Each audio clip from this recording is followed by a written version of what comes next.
can be a sacrifice of shukr, can be the sacrifice that is offered at the time of Eid.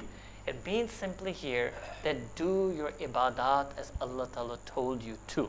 Whatever rites, rituals, ibadat Allah subhanahu wa ta'ala has made you do. Right? What does it mean? That if you get some fazl from Allah subhanahu wa ta'ala, it doesn't mean that now you are so good you don't have to do these ibadat. Because there are also some people in history who have had this delusion in our ummah. And Allah subhanahu wa ta'ala bestowed, and Allah Ta'ala did bestow some maqam on them. They left some ibadah. They started thinking. I met somebody like that once a few years ago in Lahore. He didn't pray. And he said, Mujhe wo maqam mil chuka hai. Allahu Akbar. Mujhe wo maqam mil chuka hai. Ab mere liye namaz padhna zaruri nahi raha. I said, ठीक है, this is a maqam, but ये साथ आला, ये तो कोई असफल चीज़ आपको मिला. You don't realize this is a delusion. ये तो इस मकाम में महरूमियत है, ये साथ मकाम में मकबूलियत, मकाम है तो सही, right? But he didn't realize, he thought, sometimes some people do it in a small thing. They do zikr, they feel they got some feeling of Allah subhanahu wa ta'ala, well, they did the zikr for that feeling, so they're done. Allahu Akbar kabira. So look, Nabi Kareem, look at this tarbiyah. Who's doing tarbiyah? Allah. Where is he doing it? Quran. Whose tarbiyah is he doing? Rasulullah sallallahu alaihi wasallam. He's telling him, Inna atayna kal kawthar, I've given you the most limitless, abundant fazl. The kawthar fazl. Fasalli li rabbika wanhar. Keep praying. Allahu Akbar kabira. This is sunnah. This is the sunnah model. This is the way we are supposed to be. Inna sha'niyaka huwa al-abtar. Allahu Akbar kabira.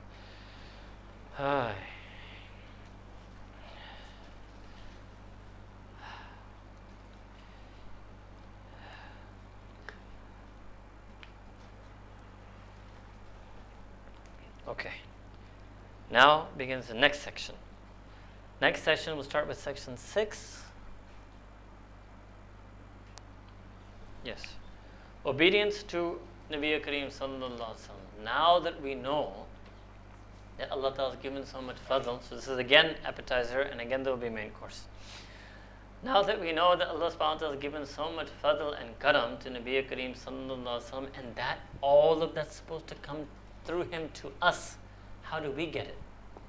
How do we get it? First thing is ita'ah, obedience to Sayyidina Rasulullah sallallahu alayhi wa sallam. I may be able to just faster if I look.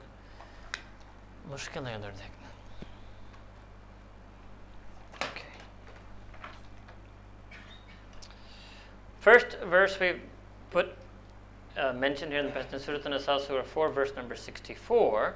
First, Allah subhanahu wa ta'ala, the first thing we are going to tell you using this verse is that every Nabi is only meant to be obeyed. This is a rule Allah subhanahu wa ta'ala is making clear in Quran. وَمَا أَرْسَلْنَا مِن رَسُولٍ. Allah ta'ala is saying, we have never ever sent any messenger whomsoever illa except لِيُطَاعَ بِإِذْنِ اللَّهِ, that they should be obeyed with the authority of Allah subhanahu wa ta'ala. So obedience to the Anbiyas because Allah Ta'ala vested in them this authority that they are to be obeyed by us. Alright?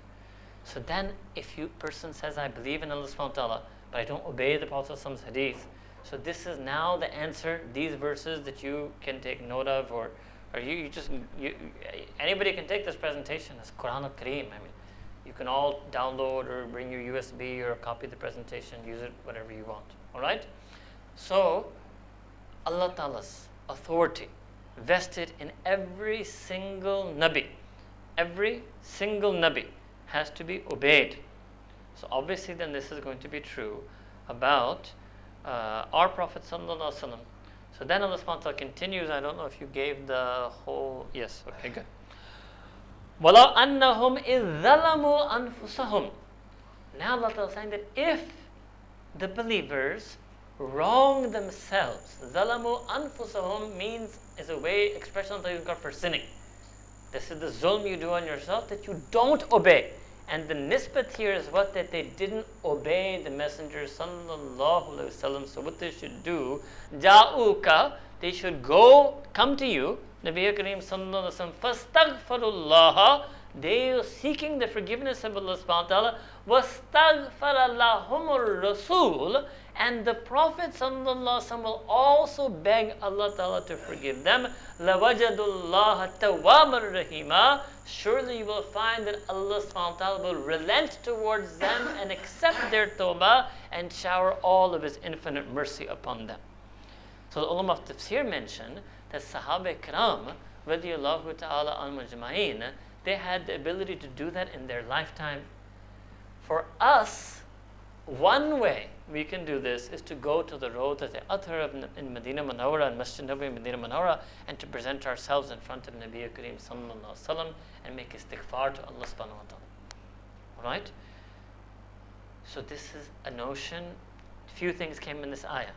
You have to obey the Prophet because Allah ta'ala gave him the authority. If you don't obey, it will be considered a sin that you did against your nafs, and you must seek Allah ta'ala's forgiveness for that. And the Prophet ﷺ is so soft and kind upon you that even though you disobeyed him, he will also seek Allah's forgiveness for you disobeying him. And when these two happen, not just your istighfar, but your istighfar and his istighfar for you, la wajadullah tawwaba rahima, then surely and certainly you will find that Allah subhanahu wa ta'ala is ever relenting and accepting of tawbah, and he is all merciful. Alright? Next, Surah An-Nisa, in the same surah, surah number 4, verse number 80. This is an important verse because the word, مَنْ يُطِعِ الرَّسُولَ فَقَدْ أَطَاعَ اللَّهَ, that whomsoever obeys Sayyidina Rasulullah sallallahu alaihi wasallam, it is tantamount and equal to as if they obeyed Allah. So the first thing is, it's clear these are two separate things then. If somebody says, no, I don't follow hadith, I just obey Quran. No, but obedience to the Prophet is something else. And that Allah Ta'ala is raising it to the level that is equal, equivalent to, tantamount to obedience to Allah subhanahu wa ta'ala.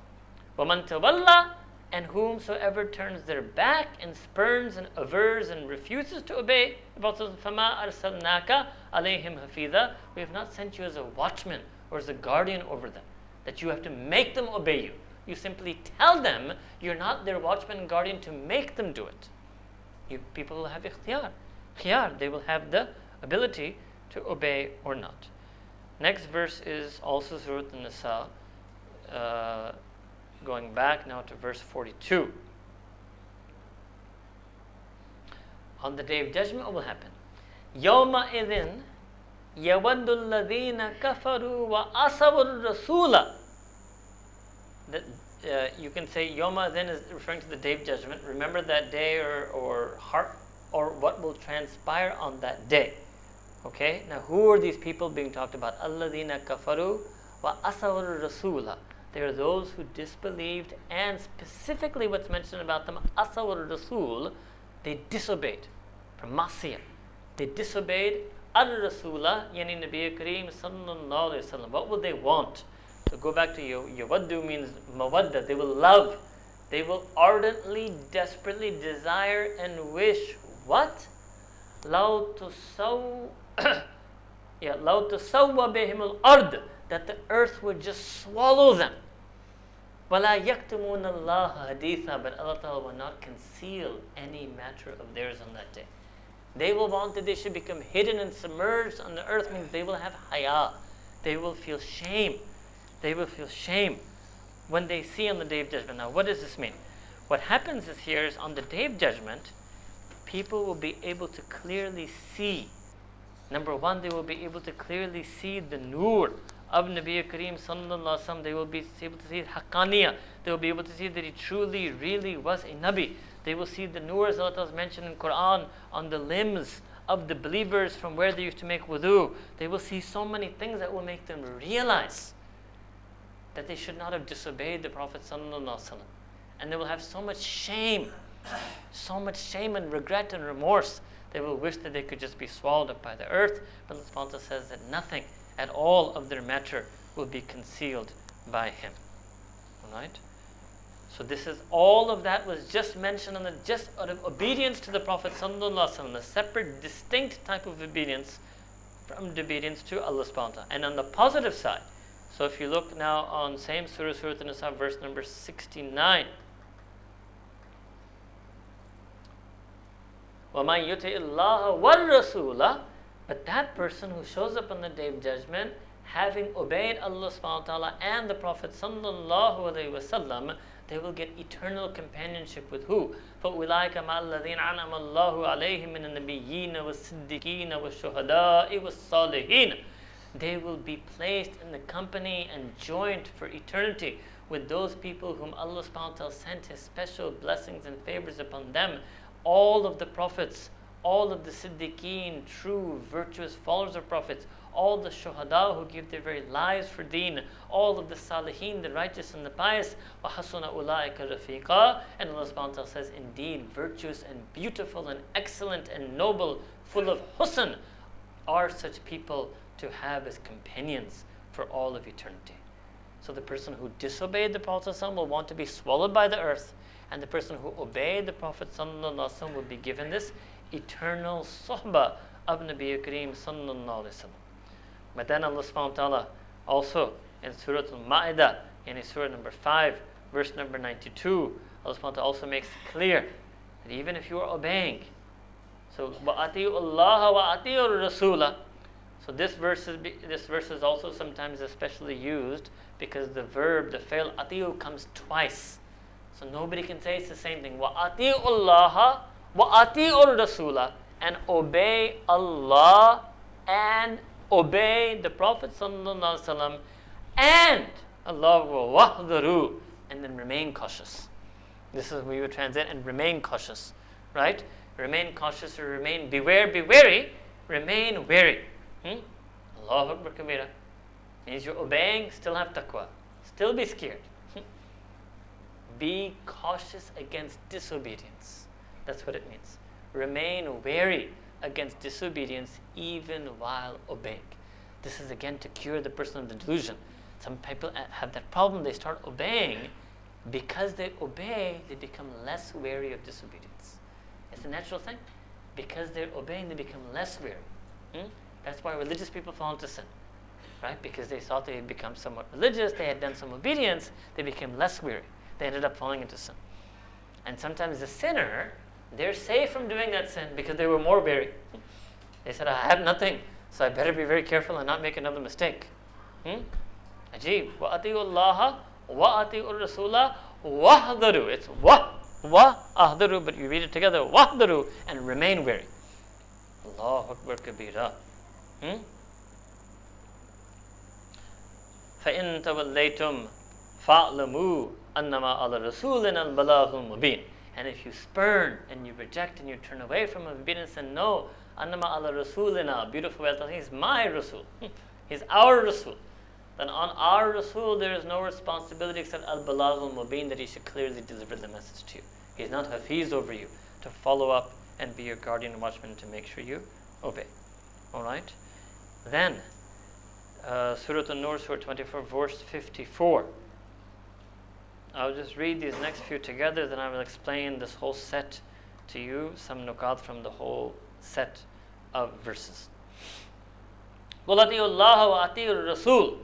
Proclaim to them, Prophet sallallahu alaihi wasallam, that they should obey Allah Ta'ala, obey the Messenger sallallahu alaihi wasallam. فَإِن تَوَلَّوْا. And if they spurn, they turn back, they refuse to do it, فَإِنَّمَا عَلَيْهِ مَا حُمِّلَ. Upon you will be that which you have been discharged to carry your responsibility. وَعَلَيْكُمْ مَا حُمِّلْتُمْ. And upon you, O believers, will be what is your responsibility.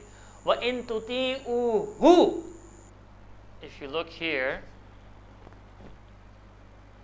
وَإِن تُطِيعُوهُ.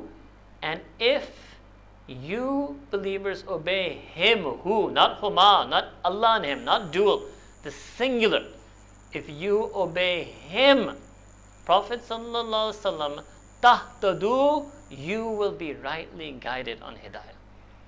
This just one letter, small ha with the dhamma hu, is showing that obedience to the Prophet sallallahu alaihi wasallam is distinct.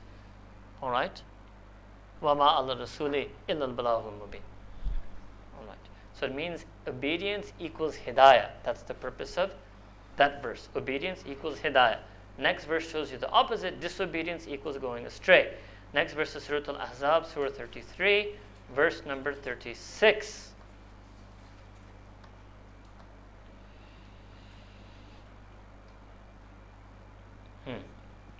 And then this will bring us, I guess, to the next topic as well. وَمَا كَانَ لِلْمُؤْمِنِ, and it is not in any way befit a believer that they have any right whatsoever, وَلَا مُؤْمِنَةٍ, or a female believer that she has any right whatsoever, إِذَا قَضَى اللَّهُ وَرَسُولُهُ أَمْرًا, that if Allah Ta'ala and when Allah Subhanahu wa Ta'ala and His beloved Messenger Sallallahu Alaihi Wasallam decide and render their judgment or ruling on any matter, أَن يَكُونَ لَهُمُ الْخِيَرَةُ, that they should have any say left in the matter, they have any khiyar left, they have any option left. There's no option left. No option left min amrihim, regarding that matter of theirs. وَمَا يَعْصِ اللَّهَ وَرَسُولُهُ, whomsoever disobeys Allah Ta'ala and the Messenger Sallallahu Alaihi Wasallam, فَقَدْ ضَلَّ ضَلَالًا مُبِينًا, then they will be astray and misguided in a clear and manifest, deeply misguided. Alright? So obedience equals guidance was the previous verse. Disobedience equals being astray in this verse. And then here we saw another thing, which is the Prophet Sallallahu Alaihi Wasallam's capacity as a judge. As a judge. Here then, one last verse in the section, which is Surah An-Nisa, Surah 4, verse number 59. That is to answer, and this actually was the answer given by Sheikh Mufti Taqi Usmani Dam Barakatuh to, again, this person who comes often on TV, who tried to suggest that obedience to the Prophet ﷺ that is mentioned in Quran was not obeying him as a prophet.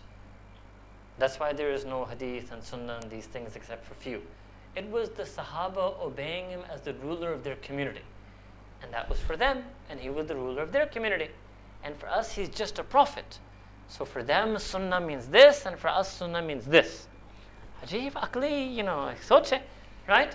But it's done, it's presented so beautifully in Salis Urdu, in a calm way, and a nice TV show, so people go for it, right? So that's an interesting thing. So that was the Prophet ﷺ acting in his capacity as ruler of community. And that's why the Sahaba did so many of those things. And for us, he's not ruler of community. So we will follow the things that are in his capacity as a prophet. So what's the answer to that? So the answer, Allah subhanahu wa ta'ala will give the answer in Quran al-Kareem, but our ulama many times have to guide us to these answers. So, Surah An-Nisa, Surah 4, verse 59. Ya ayyuhalladhina amanu, O you who have iman, not sahaba, not alladhina amanu is you and me, or you tell me that you're not alladhina amanu. Then we say, okay, fine, then this verse doesn't apply to you, right? Or you tell me only sahaba are alladhina amanu. Then we say, okay, religion died 1400 years ago. Ya ayyuhalladhina amanu, ati'ullaha wa ati'ur rasula wa ulul amri minkum. Obey Allah Ta'ala, obey the Prophet Sallallahu Alaihi Wasallam, and obey the rulers amongst you. So obedience to rulers, that person was right, it is in Quran. But that's a separate category. Obedience to Allah, all believers, all time, eternal, universal, timeless. Obedience to Prophet Sallallahu Alaihi Wasallam, all believers, all time, eternal, universal, timeless. Obedience to rulers, that's your particular ruler, that is temporal, local, legislative, government, cultural, geographic, etc. All three categories of obedience are there. So you cannot say obedience to the Prophet ﷺ meant obedience to ruler. Obedience to ruler is there in Quran al-Kareem. That's a separate category. And yes, that is only, and I also mentioned to you that what the ulama of tafsir mentioned about language. Are you still there? Yes. If you see the word, the verb ati'u comes in front of Ism Azam Allah. Ati'u comes in front of Ar-Rasul. The word ati'u doesn't come again in front of rulers. Independently, in of themselves, obey Allah Ta'ala. Independently, in of itself, obey Rasulullah Sallallahu Alaihi Wasallam. And the rulers are to be obeyed to the extent that their obedience also falls into obedience to Allah subhanahu wa ta'ala and the Prophet sallallahu alaihi wasallam. They have no independent authority to be obeyed. Hence Allah Ta'ala did not repeat the verb for them. So if the ruler asks us to obey him in a way that is against Sharia, like Mughal Emperor Akbar told people to make sajda to him, you're not going to come up with this verse and say, well, ulul amri minkum.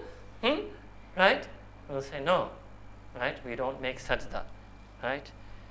Speaking of sajda, that reminds me of the main course that's coming. Yeah, Allah Akbar. But again, that main course is really only enjoyed by the people who obey. Who obey Nabi Kareem sallallahu alaihi wasallam.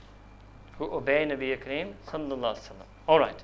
Section 7 is the Prophet sallallahu alaihi wasallam as the judge. By the way, the rub between this and the first part of the first presentation, if you remember the first part of the presentation, we talked to you about Quran and then hikmah and ilm and bayan al-Quran, all of these other things that Allah Ta'ala revealed. So the same thing, obedience to Allah means obeying Quran, and obedience to the Prophet sallallahu alaihi wasallam means obeying his bayan of Quran, obeying the hikmah, and obeying the ilm Allah gave him, all three of which he transferred to us, which is called as Sunnah. So this is also where you get the notion of obedience to hadith and Sunnah of Nabi Kareem sallallahu alaihi wasallam. Now the last thing is this notion in this zimun of obedience is of halal and haram. Is of Sayyidina Rasulullah sallallahu alaihi wasallam judging and informing and prescribing or proscribing to us what is halal and haram. So look at Surah An-Nur, Surah 24, verse 52. This is to answer that question that, well, Allah Ta'ala didn't say it's haram in the Quran. Some people will say that, right? Like some women famously like to say that nowhere in the Quran did Allah Ta'ala say to cover our hair. That's actually wrong, because Allah Ta'ala said in the Quran that you should draw your humar. Humar is plural of khimar. Khimar in Arabic means head covering. So the translation would be in English that only, this is not an issue because the Arabic there's clear. There's no simile, metaphor, kinaya, majaz. The only acceptable English translation of that verse is Allah tells the believing women, draw your head coverings over your head and drape them around your chest. Once upon a time I used to do this. Saad Jafri said me do it maybe. No? You saw me do it? Right? I even did that once in a lecture with a rumal. And I took it and I showed what it means. It's called covering your hair. But they insist Allah Ta'ala has not said the word hair. The word hair is not there. Allahu Akbar. Now if you use that akal, there are a lot of body parts Allah Ta'ala has not mentioned by name to cover. So if you're only going to cover the body parts that Allah Ta'ala mentioned by name, you're going to be in trouble, right? We're going to be in trouble, all right? And if we follow that, we will also, So people, when they use their akal to say these things, so this is the answer to that Allah Ta'ala didn't say it's haram. And sometimes they will say, the wo shayad hadith mein ho na magar. Allah Ta'ala ne to Quran mein to nahi kaha ke haram hai. Allah Ta'ala ne to Quran mein to nahi kaha ke haram hai. Some of the better ones who are more honest, they will nafi mein nahi kare ki hadith mein haram hai. वो कहते कि देखें hadith में है या नहीं है. Allah Ta'ala ने कुरान में तो हराम ने कहा. तो इसके जवाब मैं आपको कुरान से अल्लाह ताला के ज़बान और तर्जुमानी से देता हूँ. All right? This I had to do in Urdu because, alhamdulillah, these problems don't exist in the English-speaking world. We have other problems, but this particular type of stubbornness on deen is more to be found in Urdu speakers, where we have them in America and Canada and places. But all right. So, So 1, 2, 3, 4 ayahs in total to combine to give you the response to this. The first of those 4, Surah Nur, Surah 24, verse number 52. Okay. وَمَن يُطِعِ اللَّهَ وَرَسُولَهُ وَيَخْشَ اللَّهَ وَيَتَّقْهِ. That person, whomsoever obeys Allah subhanahu wa ta'ala and obeys his messenger sallallahu alaihi wasallam and fears Allah subhanahu wa ta'ala even after obeying, وَيَتَّقْهِ, and remains aware and conscious of Allah subhanahu wa ta'ala, فَأُولَٰئِكَ هُمُ الْفَائِزُونَ. Such people will become triumphant. Okay? such people will become triumphant. So what I put this first to see obedience to Allah, obedience to Prophet, fear of Allah, and awareness of Allah. These are 4 criteria Allah Ta'ala has put in Quran Himself if you want to be faizun. Faizun is from fawz, from those who will be successful. Those who will be successful. Okay. Now go to Surah Al-Hashr, Surah 59, verse 7. Surah 59, verse 7. This is the direct answer that, look, the Prophet might have said it in Hadith, but did Allah Ta'ala say it in Quran? So the answer Allah Ta'ala gives in Quran.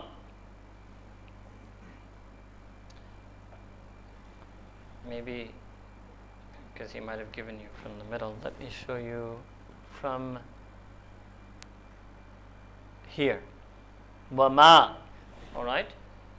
وَمَا أَتَاكُمُ الرَّسُولُ وَمَا أَتَاكُمُ الرَّسُولُ فَخُذُوهُ وَمَا نَهَاكُمْ عَنْهُ فَانْتَهُ. Whatsoever, ma, any and everything that the Prophet sallallahu alaihi wasallam, where did I get that from? Ar-Rasul. Where is it? Ar-Rasul, Ar-Rasul, Ar-Rasul. Whatever the Prophet sallallahu alaihi wasallam forbids you from, refrain from it. Whatever he enjoins upon you, do it. That is the legislative authority of Nabi Kareem sallallahu alaihi wasallam. That's the answer to every question, but Allah Ta'ala didn't say it in Quran. Allah Ta'ala said it in Quran in Surah 59, verse 7, that you have to, whatever the Prophet tells you not to do, don't do it. Whatever he tells you to do, you have to do it. Alright? And if somebody tells you, but that means Quran, no. Because Allah Ta'ala has never said Quran is Kalamul Rasul. Allah Ta'ala has said Quran is Kalamullah. And we don't want to elevate the Prophet beyond his level. That does not mean, no matter how much I told you today about the fazl of Allah Ta'ala on the Prophet, it does not reach to that extent that Quran is Kalamul Rasul. No, Quran is Kalamullah. And this is talking about obeying what the Prophet tells you to do. Ma nahakum, what he does nahi of, what he forbids you from, what he allows you, bestows upon you, permits you to do. So that's going to come in his kalam. That's called kalam Rasul sallallahu alaihi wasallam. That's called hadith. But yes, in kalamullah, Allah has said that you must follow kalam Rasul sallallahu alaihi wasallam. All right?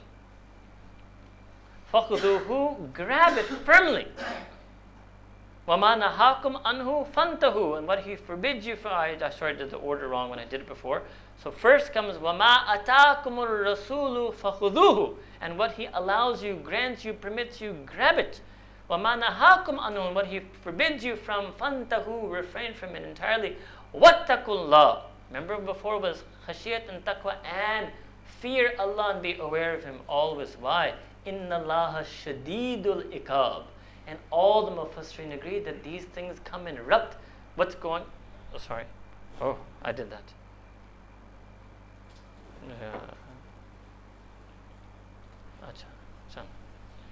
Maybe I didn't do that. So, what? Shadid al-Iqab is coming on what? On what just came before in the verse. What does it mean? If somebody does not accept the legislative authority of the Prophet sallallahu alaihi wasallam, if they do not take what he allows and do what he commands, if they do not refrain from what he forbids, inna Allah shadidul iqab. You'd be amazed. Even in Urdu, people have said this to me. Iski saza to Quran mein to nahi hai. Iski saza to Quran mein to nahi hai. Theek hai karna, magar saza to Quran mein nahi hai. Answer. Inna Allah shadidul iqab. This is coming for any and every single thing that is in Kalam Rasul sallallahu alaihi wasallam. आप कैसे कहते हैं सजा कुरान में नहीं आई? ये आपने किस तरह बोल दिया अपने रब के बारे में? Here we go back on those ayahs Allah Ta'ala says about the kuffar, that they say about Allah without no authority. They attribute things to Him that He never said. They speak about Him with no warrant, without sultan. How dare you say that कि इसकी कोई सजा कुरान में नहीं आई? It's all there in Quran al-Kareem. Alright? So this is the, again, Surah Al-Hashr, Surah 59, verse 7. Then, this I already did for you, but maybe we put it again. So maybe check. Yeah, so I did this for you, that the it does not befit a believing man and believing woman that should have any khiyar. No khiyar. After who? Qadallahu wa rasuluhu amran. Alright, so there's no khiyar when something has come down in Quran or come down in Hadith. There's no choice left for us anymore. Now look at this last one, Surah An-Nisa, Surah 4, verse number 65. This is slightly indirect, maybe, yeah.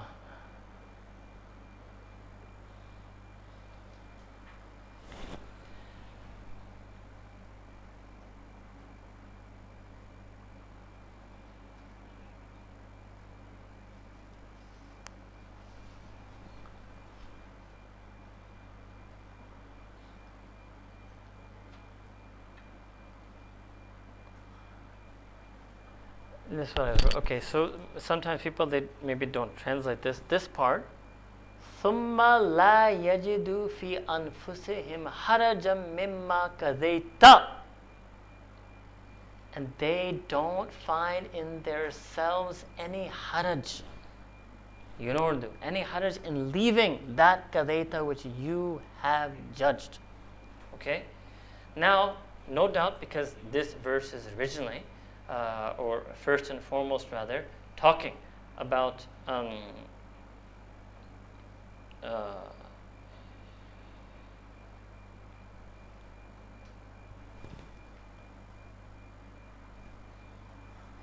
maybe this is not the translation is just not the right one actually. I think maybe by Gerber, maybe some other verses translation is there.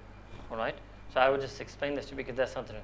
فَلَا وَرَبِّكَ لَا يُؤْمِنُونَ فَلَا وَرَبِّكَ. Allah Ta'ala is taking qasam in Quran. وَرَبَّكَ, in the name of your Rabb. Nabi Kareem said, your one Nabi Kareem, your Rabb. وَرَبَّكَ وَرَبِّكَ لَا يُؤْمِنُونَ. The believers will never have completely believed حَتَّى يُحَكِّمُوكَ فِي مَا شَجَرَ بَيْنَهُمْ, until they make you their hakam, until they make you the decider, the decision maker, the judger, فِي مَا شَجَرَ بَيْنَهُمْ, on those matters that are of mutual disagreement or unresolved between them. ثُمَّ لَا يَجِدُوا فِي أَنفُسِهِمْ حَرَجًا مِمَّا قَضَيْتَ. And then they should not find in their heart any bitterness or any resentment, or feel that it is in their haraj, or they should not view as harmful to them in any way what you decide. Mimma qadayta, what you decide. And this is the opposite. Many times people say, okay, fine, even if you push them with us, okay, fine, I accept it. I accept the Prophet said that. I accept this in hadith. I accept I have to do it, but I see my haraj in that. I see haraj in that for me. It's going to harm me. Mera nuksan isme hai. Right? So Allah Ta'ala is saying, Fala wa rabbika. Allah Ta'ala is doing qasam in the name of the Rabb of Muhammad Mustafa Sallallahu Alaihi Wasallam. La yu'minuna. They have not completely perfected their iman. Hatta, until yuhakkimuka, until they make you the hakam, they make you the one who decides. Fima shajara bainahum, regarding whatever matter was of a dispute. You may have known this called mushajarat, offshoots from the tree. So they're branched off into divergent opinions about the matter. So they should make you the one who settles and decides it. And thumma, after giving you that authority to decide and settle the matter between them, as far as your decision goes, thumma la yajidu fi anfusihim harajam mimma qadayta. They should not, in the depth of their heart and being and souls and selves, view that there is any haraj in what you have decided, that there is any harm in them in what you have decided. Means they should be completely content. وَيُسَلِّمُ taslima. They do taslim. They submit entirely. This is the attitude towards hadith. This is the attitude towards sunnah that a person is supposed to have. And Allah Ta'ala said this is iman. La yu'minuna, this is part of our iman in Nabi Kareem Sallallahu Alaihi Wasallam. Alright? So, to put in simple English, they must accept the sunnah laws and decisions wholeheartedly. They must accept the sunnah laws and decisions wholeheartedly. That is part of our iman. Alright? Now we go back to Allah Ta'ala's fadl upon Nabi Kareem sallallahu alayhi wasallam. Alright, so this is a slightly longer surah, Surah Najm. Alright, and again, we keep alternating this. Anyway, like I told you, there's so many different ways that one can go through this material in Quran al-Kareem. What we're doing with you is we're alternating what you have to do to get the fadl, how much fadl there is, what fadl should make you want to do, what you have to do, how much fadl there is. So now we go back to what I was teasingly telling you people was main course, and you go back to the mention in Quran al-Kareem of how much fazl Allah subhanahu wa ta'ala has sent. Wan najmi idha hawa. The najm means star. Okay? Some ulama say that this is referring to a very particular prominent star. Although I don't know enough about that, but maybe it's North Star or White Star or some type of star like that. Some say it refers to the entire constellation of stars, all stars itself. Some say it refers to the scattering of stars, on the scattering of stars at the end of time when Allah subhanahu wa ta'ala folds up space and time when He calls for the day of judgment. Alright? Either way, Allah subhanahu wa ta'ala is taking a qasam on the star. Now those who say that it refers to the North Star, the star of guidance, so they say that the star cannot guide you. Idha hawa, when it moves, the star can only guide you when it's stationary. So people who had that ability to navigate at night using the night sky, they can only do that because the stars have fixed positions, and because of that, then this is a knowledge that actually we have lost despite all our science, that earlier people with less science had this ability to tack and track and orienteer direction on the basis of the stars, but that's because their constellations were fixed, and their constellations were fixed from our vantage point because the Earth's orbit around the sun and its rotation around its axis, all these things are constants. Okay? Ma dhalla sahibukum wa ma ghawa. Okay, now here Allah subhanahu wa ta'ala is referring to Nabi Kareem sallallahu alaihi wasallam as sahib. Let me just do that part first. So this is a beautiful thing because normally the companions are called his sahaba, his companions, right? Here Allah Ta'ala is describing the Prophet as the companion of the sahaba. This is also azmat of sahaba. He is the companion of the companions. Allahu Akbar Kabira. And Allah Ta'ala is using that in a particular reason that the Sahaba Kram, you know the Prophet intimately. You know him deeply. You know his character. Then the tafsir is more that's not even just addressed to Sahaba. Sahibikum, Allah Ta'ala is addressing the mushrikeen, that your Sahib, he's been born and raised amongst you. He's from your Quraysh. He's from your language. He's from Makkah Mukarramah. He's your Sahib. He's your companion. You know him. And because you know him, he is a dalil for you. Normally, Allah presents Himself as the Hujjat.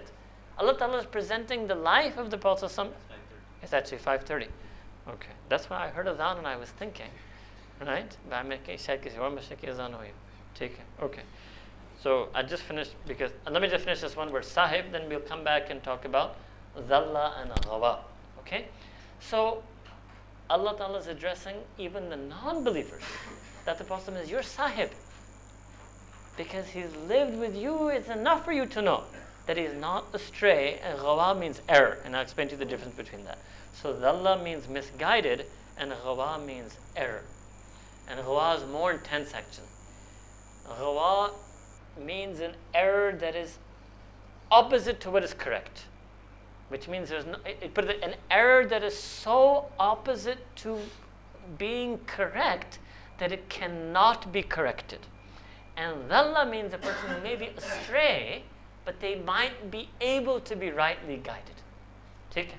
So these are the four words we did for you. Najm, dhalla, sahib, ghawa. And we should stop because there may be some people who need to make wudu. Wa akhiru da'wana. And alhamdulillahi rabbil alameen. So we resume at 5:50 p.m. inshallah. 5:50 p.m. inshallah.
صَاحِبَكُمْ وَمَا غَوَى.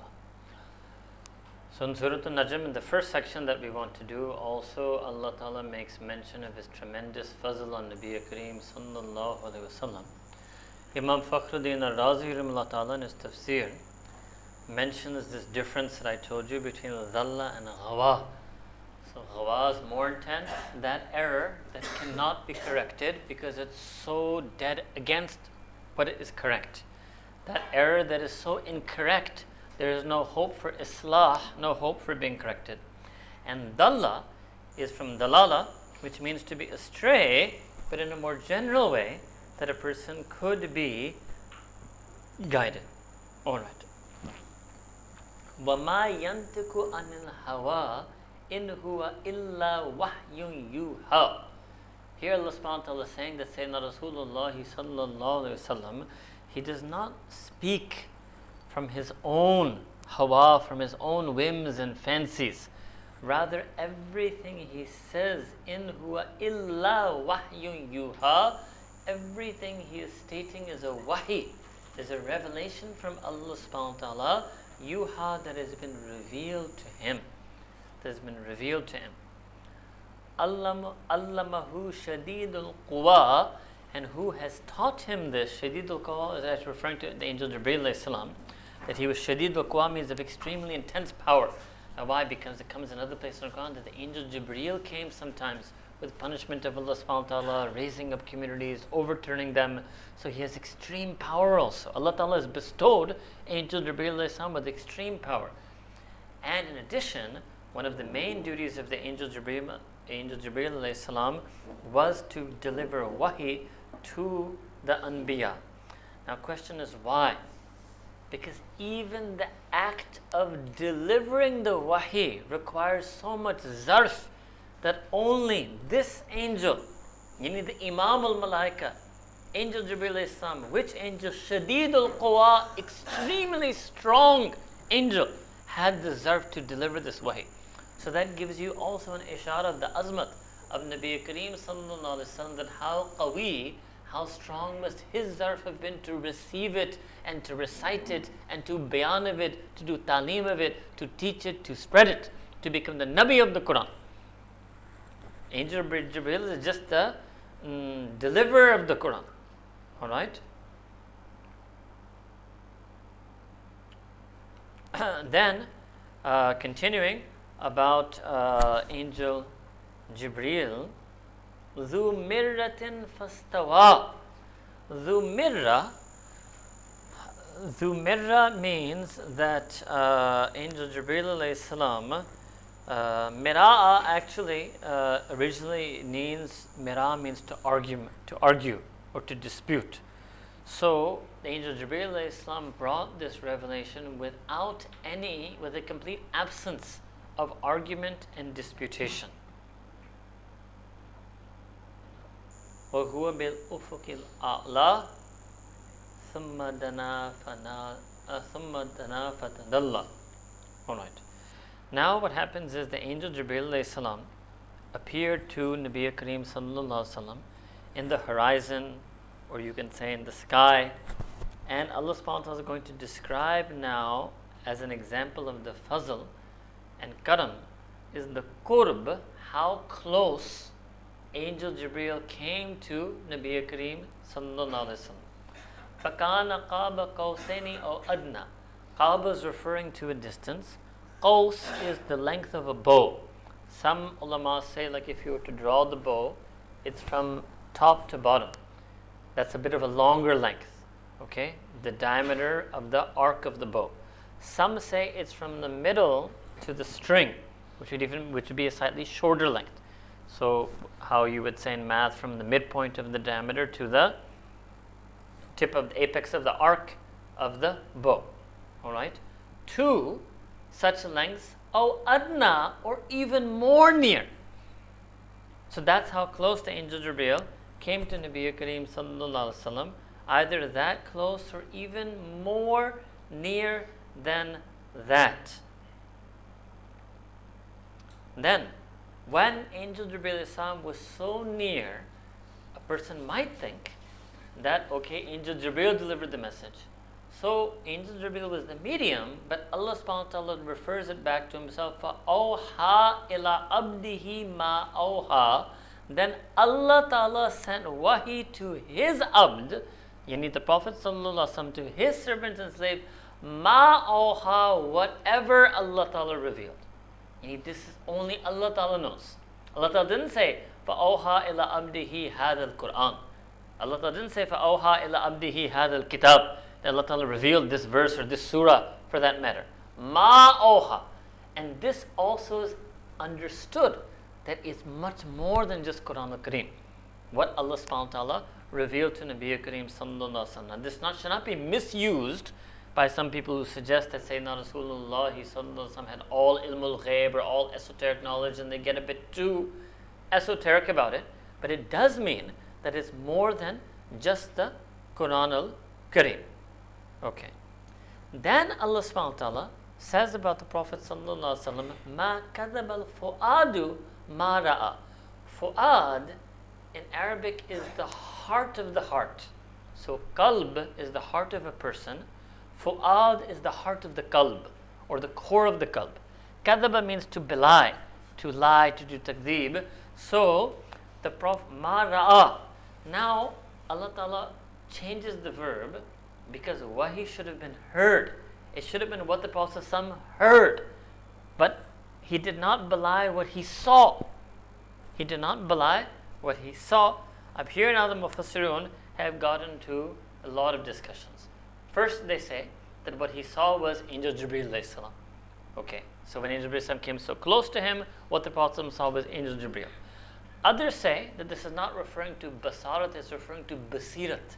So by saw means the faculty of perception to see is the faculty perception of the fu'ad that the Prophet saw from his heart faculty, the haqq of Quran al-Kareem and the haqq of whatever Allah subhanahu wa ta'ala was revealing to him. And some even take it so far that Nabi Kareem sallallahu alaihi wasallam had a form, a certain kind of ru'ya, meaning didar of Allah subhanahu wa ta'ala in this moment. But the point is that whatever the Prophet wahi received and whatever he perceived mara'a, he had the complete zarf and tahammul to do so. Okay. Then Allah subhanahu wa ta'ala first then addresses the disbelievers.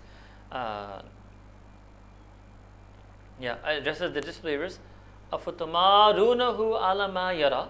Will you disbelieve in that which he has seen, or will you deny and dispute with him about that which he has perceived? So he has perceived, or if you will, has seen this wahi and the angel Jibreel. So how is it that you can dispute with him? And then Allah Ta'ala says, وَلَقَدْ رَآهُ نَزْلَةً أُخْرَى. And then he, Prophet sallallahu alaihi wasallam, saw. Now, what is the who? Could be him, Angel Jibreel Islam, can be him, Allah subhanahu wa ta'ala, can be this, some aspect of revelation.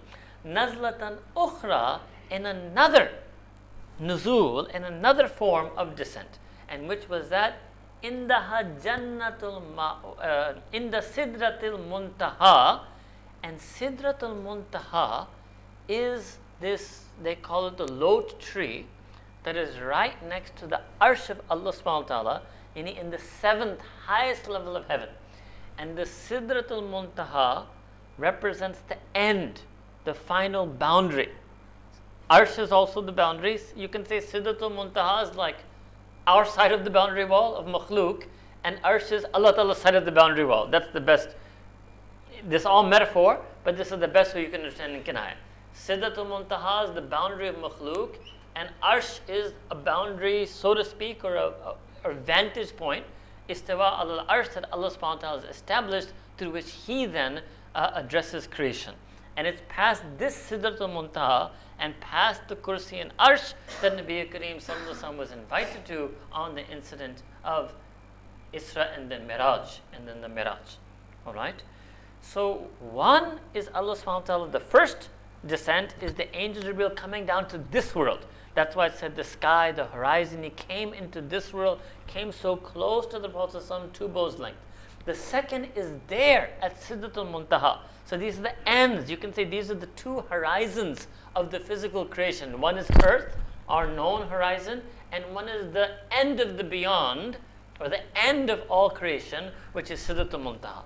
So in both places, Sayyidina Rasulullah was given this wahi and this revelation from Allah subhanahu wa ta'ala, and was able to see the angel Jibreel alayhi salam, and beyond that Allah knows best the depths of this meaning. Mufassirin have written a lot, and some of it is very esoteric and even hard for me to understand, let alone try to explain, but it's either however you understand it, it's indicating the extreme fazl and karam of Allah subhanahu wa ta'ala.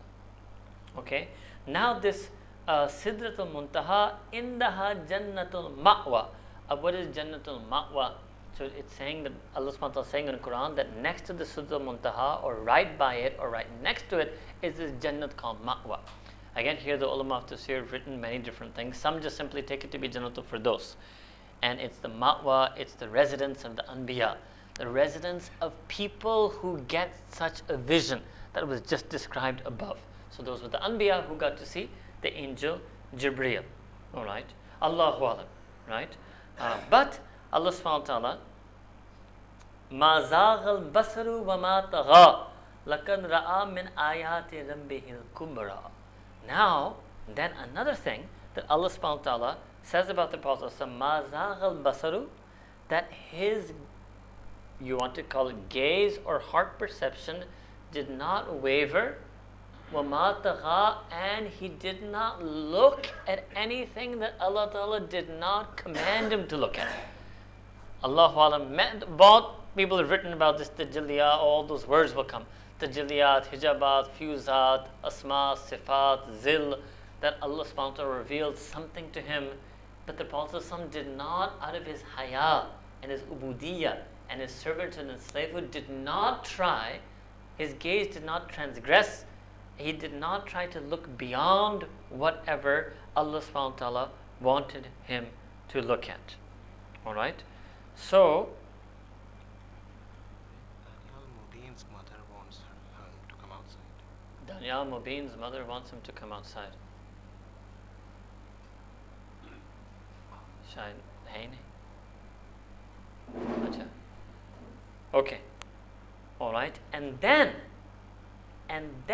when Nabi Kareem Sallallahu Alaihi Wasallam beheld everything that Allah Ta'ala wanted him to behold, did not waver, and out of humility and ubudiyah, he did not let his gaze or perception transgress, then Allah Subhanahu wa Ta'ala says that Allah Subhanahu wa Ta'ala, what we recited for you in verse number 18, that Allah Subhanahu wa Ta'ala made him see laqad ra'a min ayati rabbihil kubra.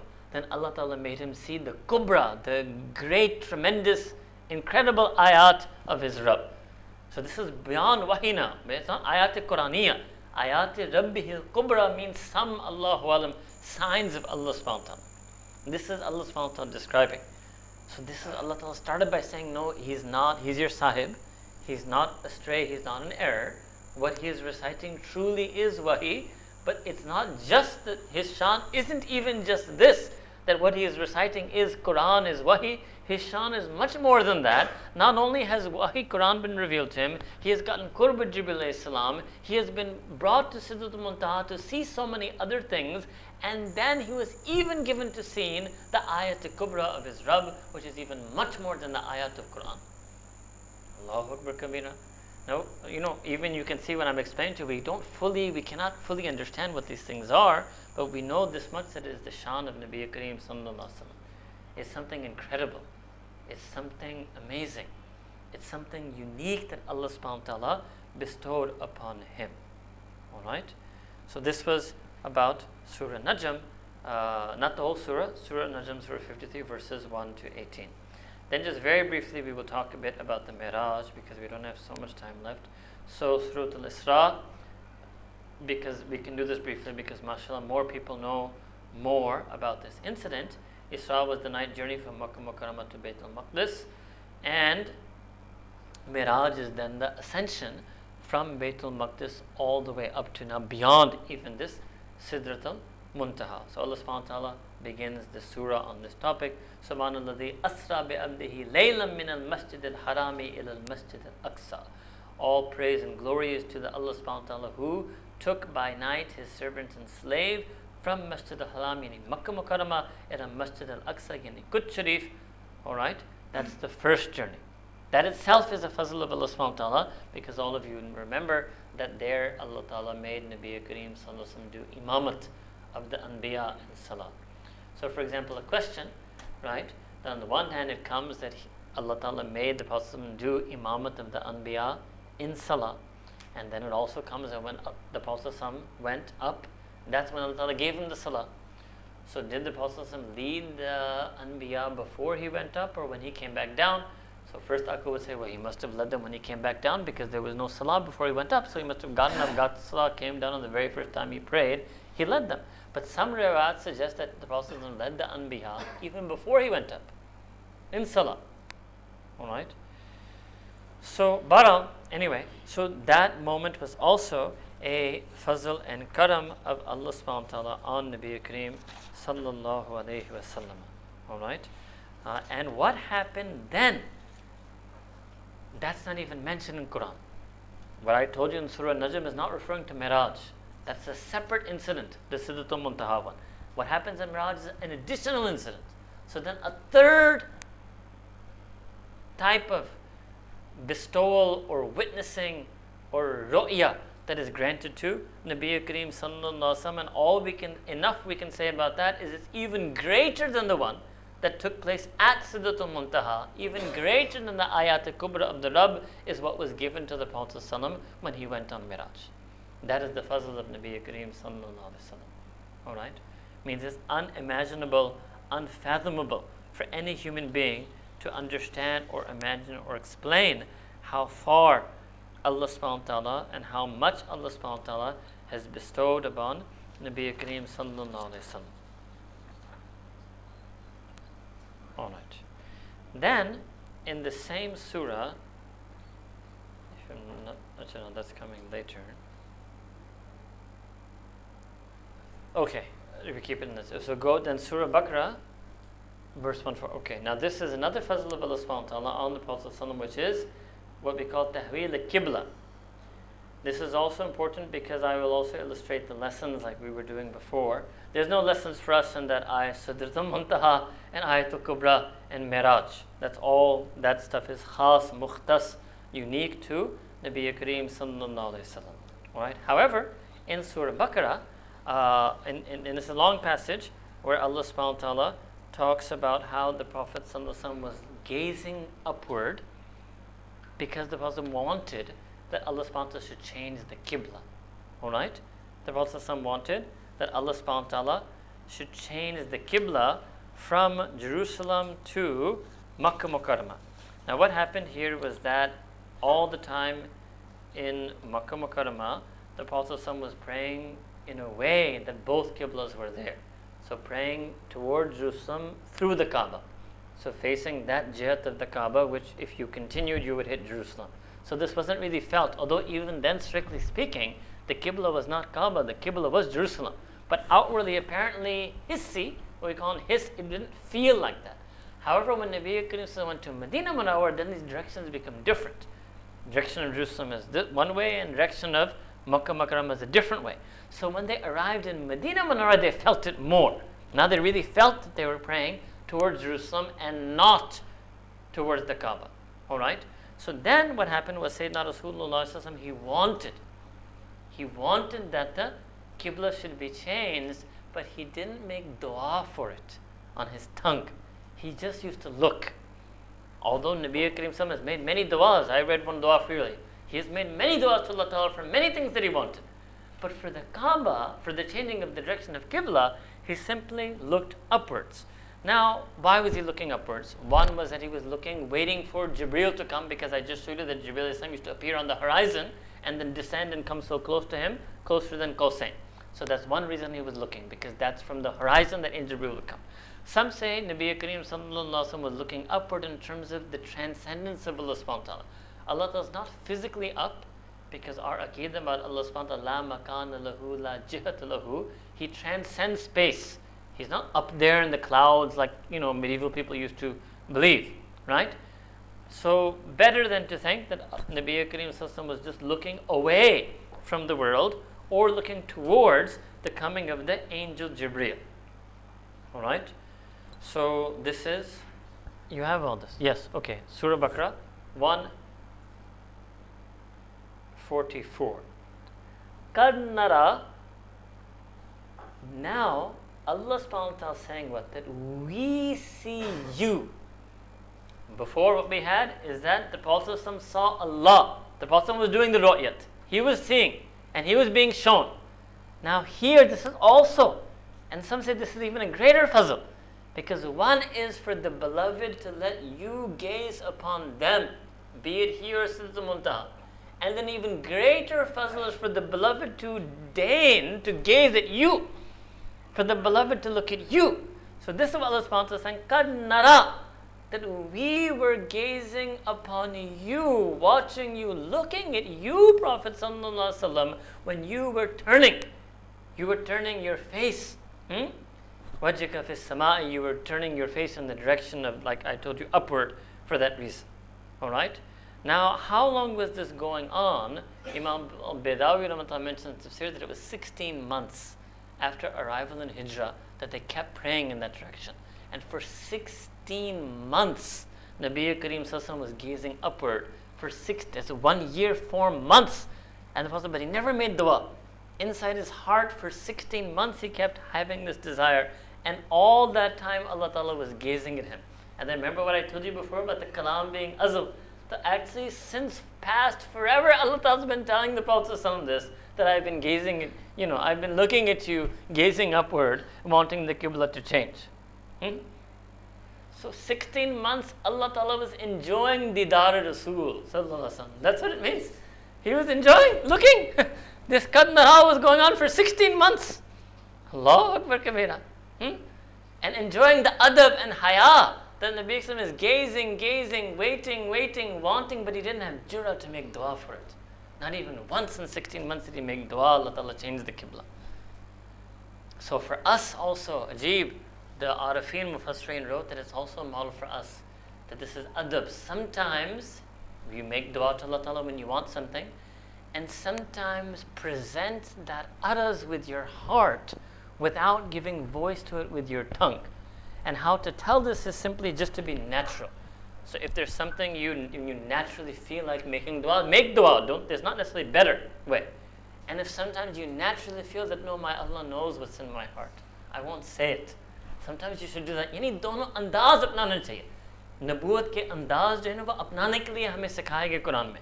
तो दोनों अंदाज अपनाना चाहिए. Sometimes you make dua, because there's so many duas of Nabi Kareem Sallallahu Alaihi Wasallam, and sometimes you don't make dua, you just present that others, and you imagine just like this, that the same way Allah Ta'ala was gazing deep right into the heart of the Prophet Sallallahu Alaihi Wasallam, seeing his innermost desire that he wanted the qibla changed, just like that Allah Ta'ala will be gazing into your heart. Because he said that in the Quran so many places. He knows ma tukhfi sudur, he knows what the breast conceals, he knows what's in the hearts. It's all over Quran al-Kareem. Right? So sometimes you should present that to him. Okay. Then,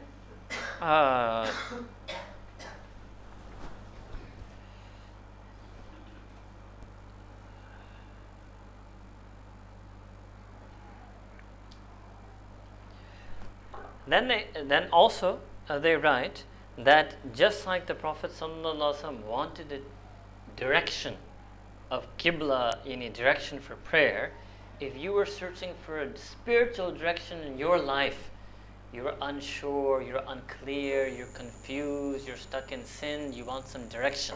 So that can be a time where also you turn to Allah subhanahu wa ta'ala with your heart. And from the depth of your heart, you present this wish and desire. Allah Ta'ala, give me a new qibla in life. Yani siratul mustaqim. Give me a qibla in life. Put me on the path of deen. Take me out of these things that I'm stuck in, or these delusions I'm entrapped in, and guide me towards you. This is also a silent plea that a person can make. In the same way, Allah subhanahu wa ta'ala guided Nabi Kareem sallallahu alaihi wasallam to the qibla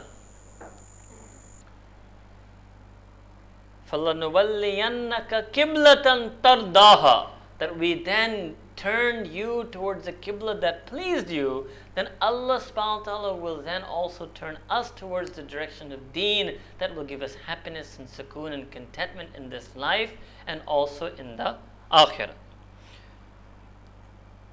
Then they also mention that what exactly is the qibla. So no doubt outwardly, because Allah Ta'ala has also said that turn your face towards the qibla, but ultimately salah is about orientating your heart and directing your heart and focusing your heart on Allah subhanahu wa ta'ala. So what it means is that the longing of the Prophet sallallahu alaihi wasallam was in his heart. The direction should be from the heart, and then you will get the fazl of Allah subhanahu wa ta'ala onto your own heart. Okay, so this was the incident of Tahweel al-Qibla. Then the rest of you know the story. This was 16 months after Hijrah, the month of Rajab, Salatul Zuhr, 2 months before the Battle of Badr, that this Allah Ta'ala revealed this hukam, and while praying in the Masjid of Banu Salma, Sahaba changed, and then that masjid name later became known as Qiblatain. Alright?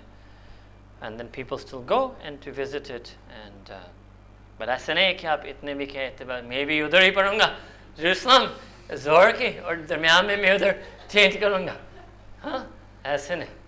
Alright? But what you can do, this is not, what I'm about to tell you is not something that is required or even from the Sunnah. It's an emotional thing.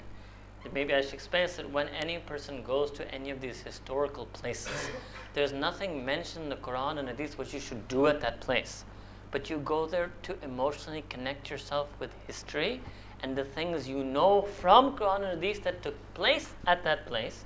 So as an example, as a completely ikhtiyari example, when you go to Masjid Qiblatain, you could make dua to Allah subhanahu wa ta'ala, like I told you, Allah Ta'ala, just like you changed the Qibla of the Ummah, Sahaba Ikram, Nabi Karim Sallallahu to something that was better and that was pleasing to them, I want you to change the Qibla of my life in whatever direction is better and more pleasing to you. Right? This is an example of type of du'as you make when you go to all these places, whether you go to climb the Mount of Hira or a Mount of Thor, or you go to see the place where Battle of Badr took place, or you might go where you may easier go to where Uhud, because more people go to that. So those are the type of du'as you should make, right? In the nisbat of the feelings and the history, all right? But there is no specific du'as mentioned anywhere in Quran and Hadith what a person should make over there. Okay? But the reason I'm mentioning this is because it should not be just a tourist attraction. It shouldn't be you just went to Masjid Qiblatain just to see it and then you turn back. Ye bhi theek nahi hai. In fact, if you go just to see it, that's actually prohibited in Hadith. Nabi Karim Sallallahu Alaihi Wasallam said that you can only journey to one of 3 masjids if it's just to journey to the masjid, and that is obviously Makkah Mukarramah, Medina Munawwara, and Quds Sharif. Alright? Beyond that, just for going to a masjid, you don't journey to a masjid. So then actually it's important to make some type of dua there with nisbat of the feeling and of the history, because you would say, I don't get that feeling unless I'm standing there. I would get more of that feeling when I'm standing there, therefore I will go visit. Alright? To tell you to kuch zimni baatein hongi. Next is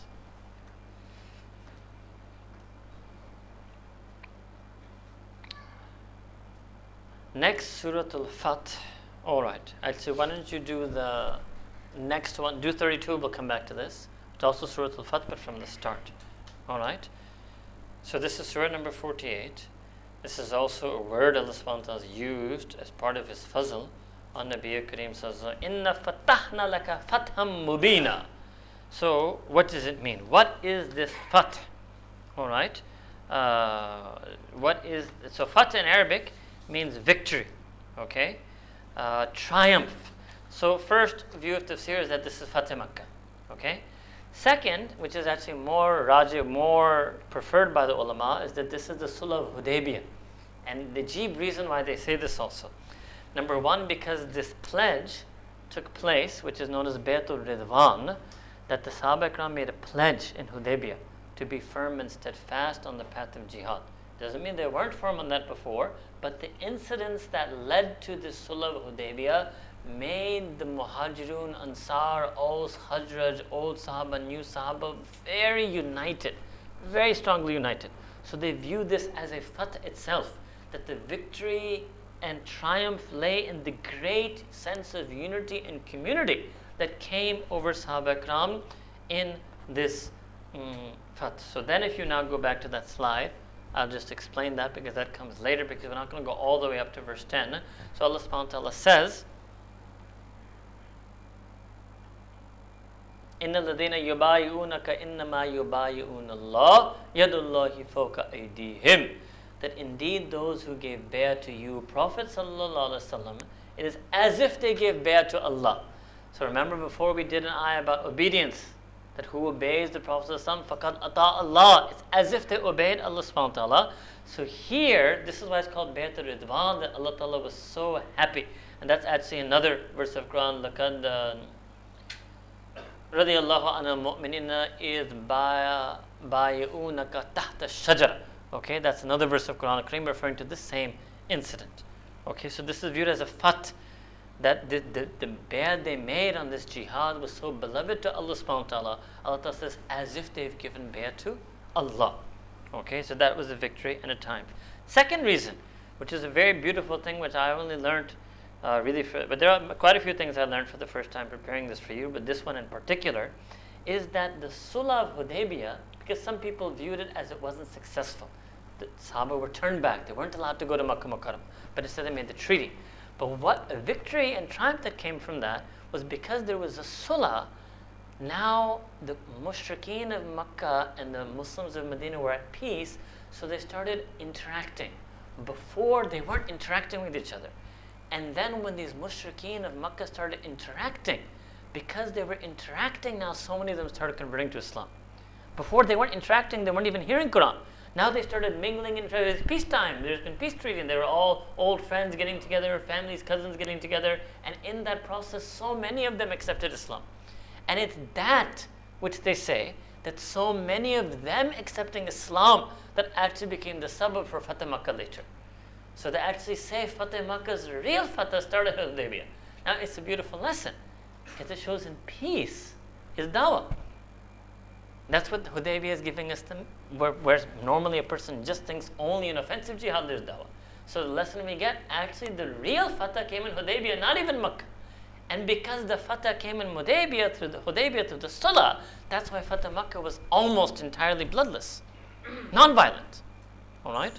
So there was this Sulh that took place.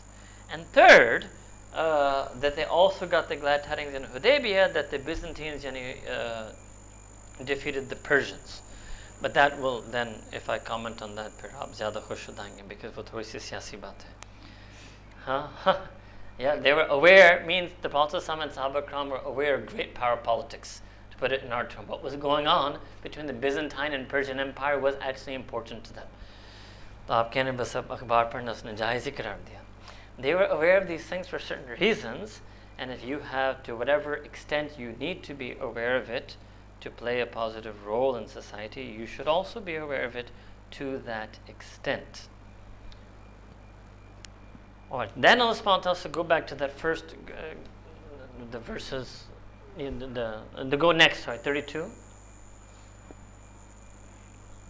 Yeah. So, inna fatahna laka fatham mubina. Another word that Allah subhanahu wa ta'ala uses, mubin. The mubin means clear, but here means decisive. Decisive triumph and victory where people also realize and see haq to be haq and batil to be batil. That's another type of victory. So one is okay, truth prevails, but other people don't realize that truth has prevailed. Most times, that's how it happens in this world. This is Fatah Mubina, that people realized. And again, either way, if you take it to Hudaybiyah, people start realizing Islam was true, start accepting it. If you take it as Fatah Makkah, then you also know that, that Ikramah bin Abi Jahl and many other leading kuffar also realized the truth of Islam after Fatah Makkah, and it became decisively true that Islam was true. Then, Ajib. Now, we were telling you about Fadl, and most people don't openly comment because it's very difficult, but I'm going to openly comment on these next verses. لِيَغْفِرَ لَكَ اللَّهُ مَا تَقَدَّمَ مِنْ ذَنبِكَ وَمَا تَأَخَّرَ. Literally, it would mean, so that you were granted this Fatih Mubin, so that Allah Ta'ala may forgive you, Prophet Sallallahu Alaihi Wasallam, for all the sins that you did, وَمَا تَأَخَّرْ, and that may yet to come.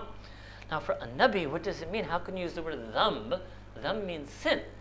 So ulama wrote that because the Anbiya are masoom. Masoom means they're absolutely pure, innocent, incapable of sinning. So Allah Ta'ala uses very sternly the word dhanb for them, and here not just them but for the Nabi of the Anbiya, Imam of the Anbiya, Nabi Kareem Sallallahu Alaihi Wasallam, to refer not to sin because he doesn't sin, but for what they call errors in judgment.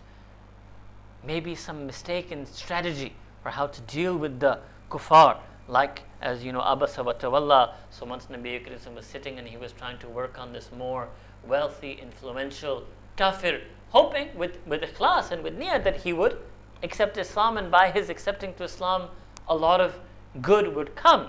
And there was a fakir, blind person who had already accepted Islam, Sahabi, and Nabi Kareem turned away from him.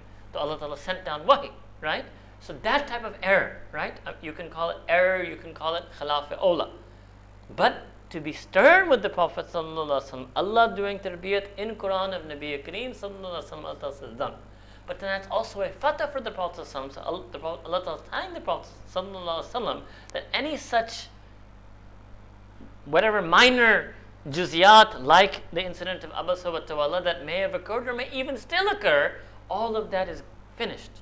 All of that is waived by Allah Ta'ala. So even we would translate in English yaghfiru as waived as opposed to forgiven, and dhanb, I would say, as waived the divergences. I wouldn't say so he's would forgive you for your sins. It's not possible. Nabi Islam doesn't do sins, and so you can't say forgiveness. So Allah subhanahu wa ta'ala has chosen to waive, do darguzar of slight variances in judgment. Both all that is past and all that is to come, and that is also Allah Ta'ala's fazl. Means Allah subhanahu wa ta'ala even waived any slight judgment of the Prophet Sallallahu Alaihi Wasallam. And that's what Allah Ta'ala finishes this part, this first verse, or the second verse of Surah Al-Fatih. وَيُتِمَّ نِعْمَتُهُ عَلَيْكَ, so that Allah Ta'ala may complete His ni'mah, His bounty, His blessing, His fazl upon you. وَيَهْدِيَكَ صِرَاطًا مُسْتَقِيمًا, and so Allah Ta'ala may give you hidayah and guide you in Sirat al-Mustaqim. Means now, that's why when some people say this other thing to you, what? Because I told you so many people say things about hadith. Dekhiye Nabi Kareem Sallallahu Alaihi Wasallam ko shayad mukammal in cheezon ko pata nahi tha. It doesn't matter. Ma taqaddama min dhanbika wa ma ta'akhkhar. Allah Ta'ala saying in Quran that even if the Prophet Sallallahu Alaihi Wasallam made some difference in judgment, it's all waived, it's finished now. That means everything then is part of his emulative sunnah. There's nothing in his sunnah that should not be emulated. There's nothing in his sunnah that should be confined to that time or that way. It's all done. Ma taqaddama wa ma ta'akhkhar. Everything he even did before this verse was revealed, and everything he did after this verse was revealed, all of that is emulative model and is part of Allah Ta'ala's ni'mah and fazl and karam on him, the itmam and the completion of that, and all of that is sirat al-mustaqim. So when you say ihdina sirat al-mustaqim, go to Surah Fat and do tafsir of Quran from Quran. And what is sirat al-mustaqim? Sirat al-mustaqim is even the most minor inclinations, minor small decisions, minor mizaj and tarz of Nabi Kareem Sallallahu Alaihi Wasallam, even all of that is called Sirat al-Mustaqim. So the entirety of his sunnah equals Sirat al-Mustaqim. Allahu Akbar Kabira. This is the greatness of Sayyidina Rasulullah Sallallahu, and as it should be, the greatest of creation should be like that. That every single thing about him is worthy of emulating. The greatest of the prophets should be like that. That his prophecy should be nur and hidayah for all times and all places. When you talk about aql, the aql says that it should be like that. The mind, rationality says that the greatest human and the greatest prophet should be exactly the way Allah subhanahu wa ta'ala has described in all these verses of Quran that we have sent to you, and should be nothing less. And this is again the shan and the azmat of Allah subhanahu wa ta'ala. Now for us, what does it mean? So this was now about what the Prophet ﷺ himself said, that there's the jihad akbar, which is the jihad against your own nafs. So now if we take these verses which were whether Fateh Makkah or Hudaybiyah, we're talking about the outward jihad. Now let's take these very same verses and apply them on the jihad of one's own self. So sometimes Allah Ta'ala, not any person due to their own taqwa, their own strength, Allah Ta'ala will bestow a person a decisive victory over their nafs. Allah Ta'ala will guide a person to be triumphant over their nafs. Maybe somebody leaves a sin, makes true tawbah, stops doing a sin, or maybe starts praying Fajr, whatever it is. It's from Allah subhanahu wa ta'ala. And when Allah Ta'ala gives them that mubin, it will be so clear that, oh, what I was doing was wrong. Obviously, he realized or she realized it was wrong to get out of it. But when Allah Ta'ala makes them victorious and triumphant and takes them out of it, then with even greater clarity, they will realize how the evil of that sin that they were in. And when they come on taqwa in that matter, or in that regard, they will realize that all hifaza and all nur was in this is the obedience to Allah Ta'ala and obedience in the Prophet Sallallahu Alaihi Wasallam. And then they can hope, what? لِيَغْفَرَ لَكَ اللَّهُ مَا تَقَدَّمَ مِنْ ذَنْبِكَ وَمَا تَأَخَّرَ. That because they saved themselves, or Allah Ta'ala guided them out and gave them this victory on their nafs, that Allah subhanahu wa ta'ala will forgive them from their sins. And this is why a person should always have qiraat for going backward. Something we will talk about later tonight. Going backward, going in reverse, resuming some sin, returning to some sin that they had left. Like Nabi Kareem Sallallahu Alaihi Wasallam told Sahaba Ikram that the most qiraat you should have, the most repugnance, abhorrence in your heart should be returning to kufr after you had left it. And just like that, returning to sin after you left it. Returning to any whatever it is, foul behavior, wrong behavior, injustice, oppression when you left it. So a person should have qiraat for going back to that. Alright? Especially should they realize because their leaving it wasn't their own strength, it was a fath mubin from Allah subhanahu wa ta'ala. It was a victory and a triumph that was granted from Allah subhanahu wa ta'ala. But this is the way this verse can be used for what the Prophet ﷺ described as jihad akbar. Alright, now we have to, oh boy, there's still a lot left. Next slide, right? Next section is an ittiba. So now again, after showing you the fadl, now we again go back. What should you do if your Prophet has so much fadl given to him by Allah subhanahu wa ta'ala? What befits our relationship as an ummati with such a zi fadlin azim Nabi as Nabi Kareem Sallallahu Alaihi Wasallam? So in the first half we did this word itaat, obey. Here's another word, ittiba. Ittiba means to follow and emulate. Itaat means to listen and obey to the judgments and commands. Ittiba means to follow and emulate. So what's the difference? So sometimes we would give an example. So if there's a school teacher and he's teaching his students, pupils. So one is the students to listen and obey the instructions of the teacher. That's called itaat. Second is the student says, I want to become just like the teacher. That's called ittiba. Now you understand? So not just do we listen to the teachings and follow the commandments and judgments of the Prophet itaat, ittiba, we want to become like him. We want to become like him. So this we will do some. First is Surah Al-A'raf, Surah 7, verses 157 to 158.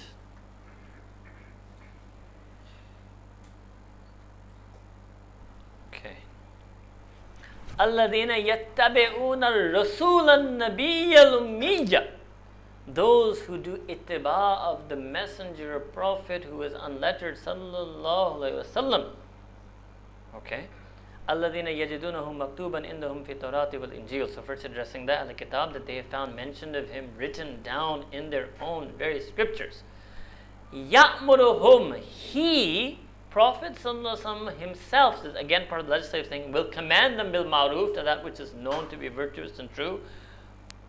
وَيَنْهَاهُمْ عَنِ الْمُنْكَرِ. And he will then restrict them and forbid them and prohibit them from doing that which is repudiated by Allah subhanahu wa ta'ala. وَيُحِلُّ لَهُمُ الطَّيِّبَاتِ.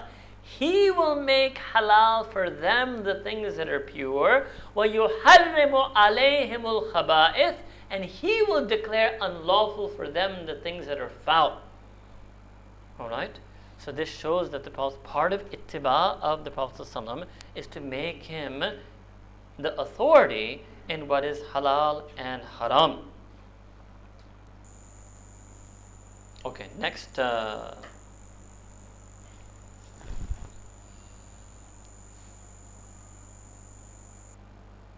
sorry. Yeah, no, go back. So go back to that one. So, just so you understand, although I've shown it to you before, verse 158. I'll just do a little bit of that for you as well. Go, ya ayyuhan nasu inni rasulullahi alaykum jami'a. Proclaim to them, Nabi Kareem sallallahu alaihi wasallam, address them, say, ya ayyuhan nas, O people, inni, I, the Prophet is saying this, Rasulullahi alaykum jami'a, that I am the messenger of Allah to all of you entirely. So again, go back to something I showed you in the very beginning, that Nabi Kareem sallallahu is a Nabi for all of humanity. Lahu mulku samawati wal ardi la ilaha illa huwa yuhyi wa yumeet. فآمنوا بالله ورسوله النبي الأمي الذي يؤمن بالله وكلماته واتبعوه, and do ittiba of him, follow him, لعلكم تهتدون, so that you may be rightly guided. Alright, Surah At-Tawbah, Surah 9, verse 129. This is the verse that I told you was slightly, which I got confused with that one, which is slightly indirect. فَإِن تَوَلَّوْا فَقُلْ حَسْبِيَ اللَّهُ La ilaha illa huwa alayhi tawakkaltu wa huwa rabbul arshil azim. Alright.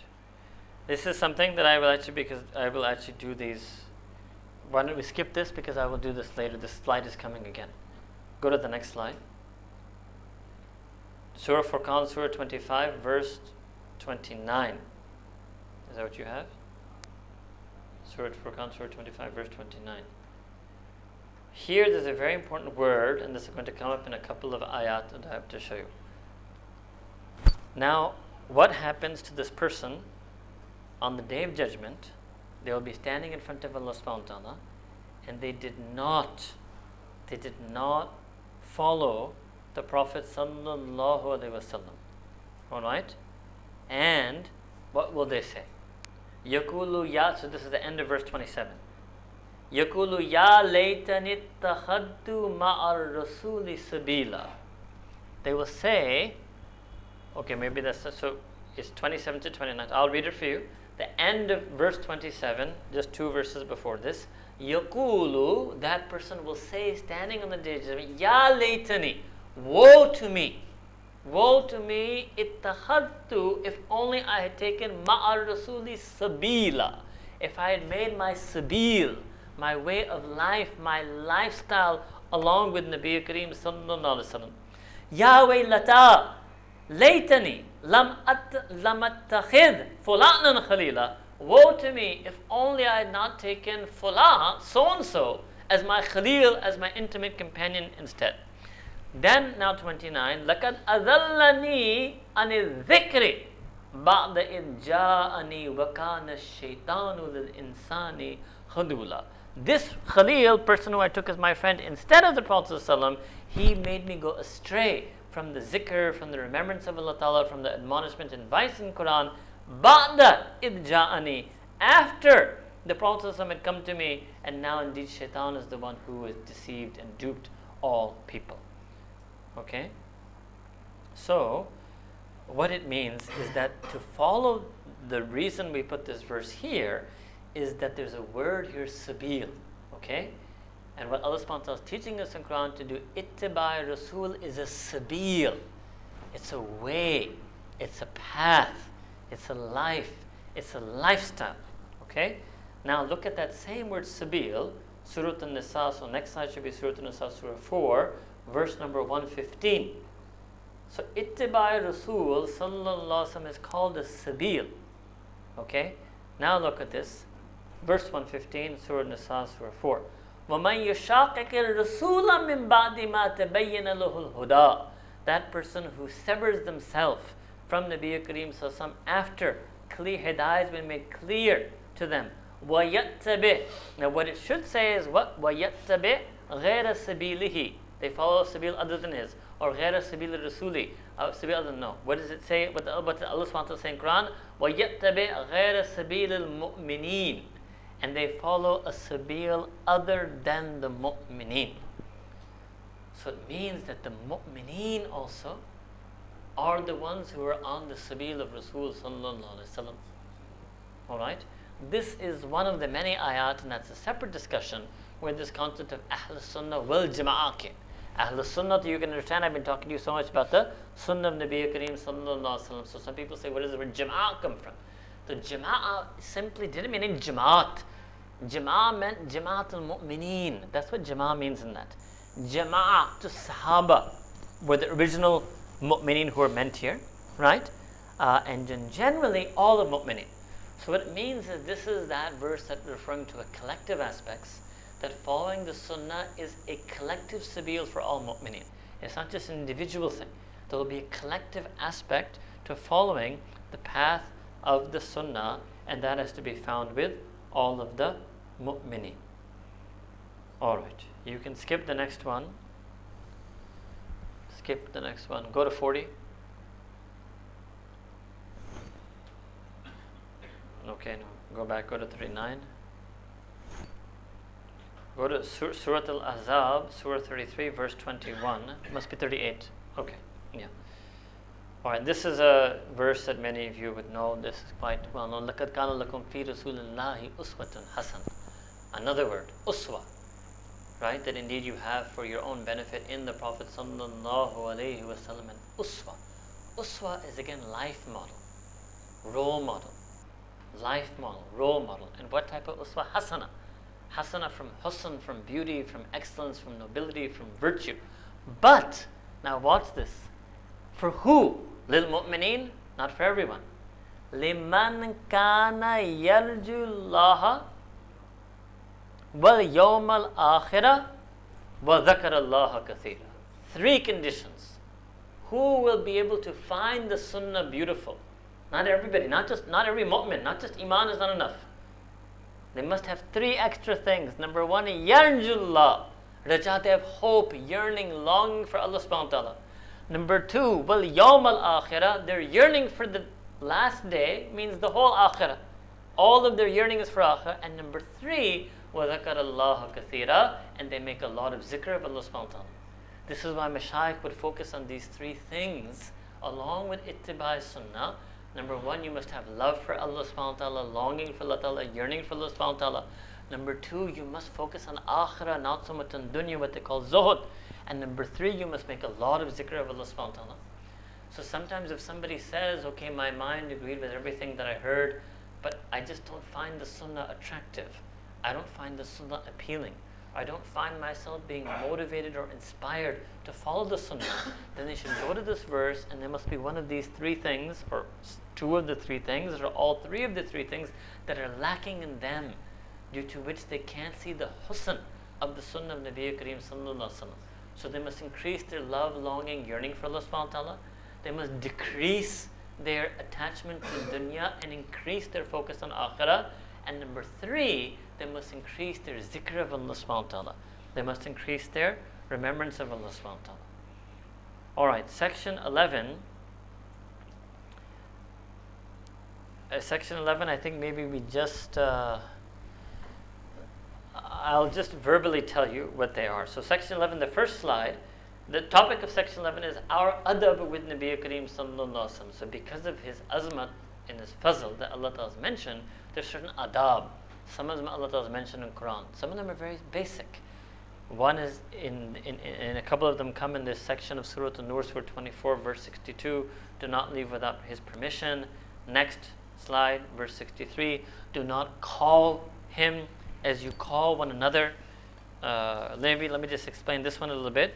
That do not call him as you call one another. Alright?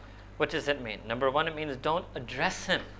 Don't do khitab to him the way you informally call one another. Don't refer to him.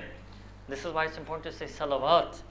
You know, there was one professor of Islamic studies at a certain university who insisted on just referring, Maghrib is 7:15, you said? 7? Ah, okay. So he insisted on not saying sallallahu alaihi wasallam. He would just say, not even Prophet, he would just say, oh, because it's a classroom, it's an academic setting, so I can only say Muhammad. In Pakistan, it's not like it's happening in America. Sallallahu alaihi wasallam. So Allah Ta'ala is saying in the Quran that don't address him. It's on a first name basis.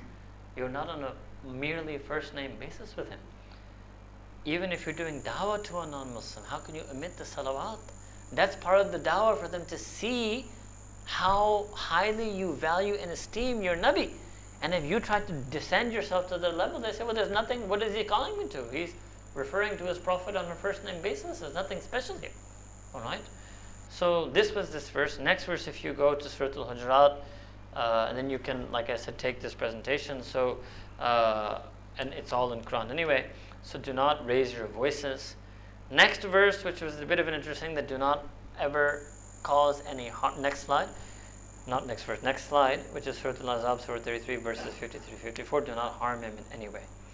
So then, maybe we'll have to end on this next slide, which is next slide after this. Next one after this. Oh, where did you go? Okay. No, go to slide 42.